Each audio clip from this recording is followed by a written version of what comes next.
Damian Lillard is a bad man. The Rockets are bad, but there's hope around the corner. And the Knicks are a free agency destination once again. Yes, it's true. Hey, I'm Tas Melas, and this is what you need to know in the NBA for Wednesday, March 17th.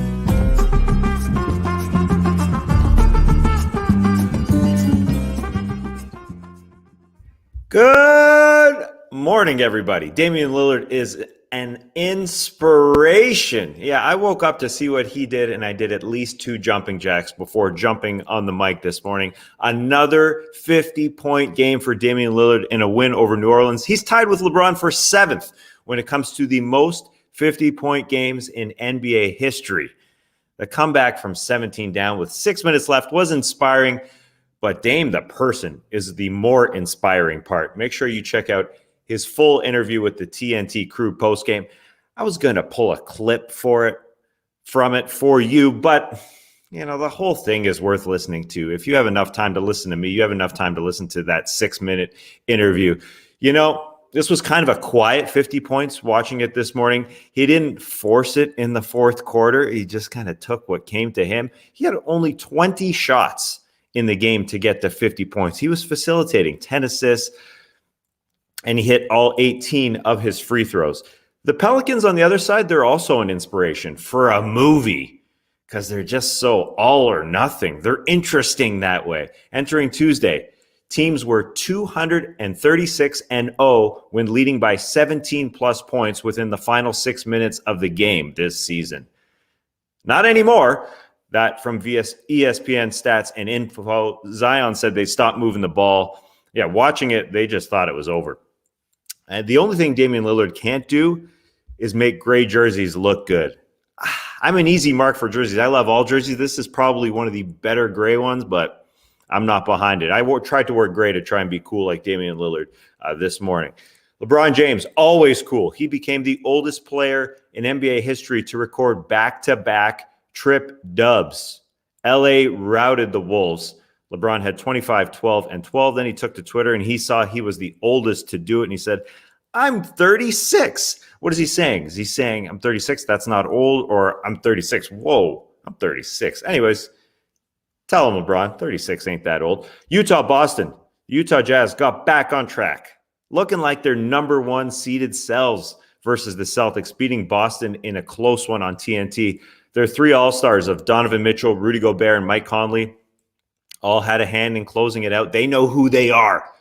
On the other side, the Celtics do not. I thought Marcus Smart would get the Celtics back on track, but this team just doesn't really have an identity, especially defensively. They don't play D like the Celtics the last couple seasons. Took them till the fourth quarter of this one to help the helper, to really turn it on. And there's rumors out there that they're going to go get Harrison Barnes before the trade deadline 8 days from now, but he's not fixing their defense. He'd help their team, but this is a bigger problem than just Harrison Barnes and what he can fix. They probably think they can turn it on in the playoffs with Jason Tatum and Jaylen Brown. And they're probably right for a round or 2, but not as a championship threat, not the way they look right now. The Knicks against the 76ers. Another scrappy loss for the New York Knicks. Are moral victories a real thing? Well, I think even bigger, if you zoom out here for a sec, the Knicks look like a team that an NBA free agent would want to join right now. They've got a program. Tom Thibodeau is playing their young guys. He's getting them to play hard. This hasn't been a free agency destination for a decade, at the very least. Amari Stoudemire went there in 2010. Then Carmelo Anthony forced his way there. But no one has really wanted to go there. Everyone thought Kevin Durant would go there, but they haven't been able to get anyone to go there. But you look at it now, what they've been able to do just this season. Sure, why wouldn't you want to go play with Julius Randle, who is playing phenomenally well? He just needs a little help offensively. RJ Barrett hasn't been able to be that guy. Went down to the wire. It was the other side that got it done. Tobias Harris for the Sixers. He had 30. It was the go-to guy late for them. And he has been recently. The 76ers are going to need him in the postseason to replace what they haven't been able to replace since Jimmy Butler left in 2019. Yeah, they have Embiid.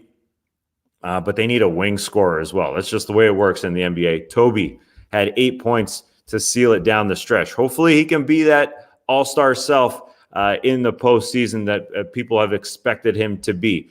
Atlanta, Houston. This one was interesting. Even though the Rockets came into this one having lost 16 straight. The Rockets were just playing 8 guys, including 2 rookies, 2 two-way players, and a guy on a 10-day. The Hawks were up 23 points late in the second. It looked like it was over, but here come the Rockets. They closed the gap to 6 points late in the third quarter. Rockets coach Steven Silas, he's not giving up. He uses a coach's challenge in the third quarter and wins it. Well, things are looking great. In the fourth, Houston's Kenyon Martin Jr., they call him KJ Martin, gets up for a huge jam. That guy can get up way over the rim. He's been a little bit of a bright spot for the Rockets. And Kenyon Martin Sr., well, he took to Twitter and said, my son can jump higher than I ever could. Senior could jump pretty high for those New Jersey Nets way back in the day. And then could the Rockets do it? Nah, the Hawks pulled away. The Hawks won their 6th in a row. Danilo Gallinari has looked like himself recently. Finally, injuries have slowed him down. He had 29. He's had 20 in 4 of his last 5. And this kind of flew under the radar recently. Houston's John Wall is likely to undergo a left knee scope procedure this season, Chris Haynes reports, maybe later on in the year, even though he's currently out with a knee issue. And it's the same one that he had surgery on in 2018. Bad news for John Wall, trying to fight back from injury after injury after injury. Although some good news for the Rockets. Christian Wood, who is having a career year, will be back soon for the Rockets. Their 17-game losing streak started immediately, like that. When he went out. He'll stop the team from getting to the 26 straight loss mark, which is the NBA record. Yeah, I think that's going to happen. I think they're going to get a dub. There have been longer streaks over 2 seasons, though. 26 straight losses in 1 season.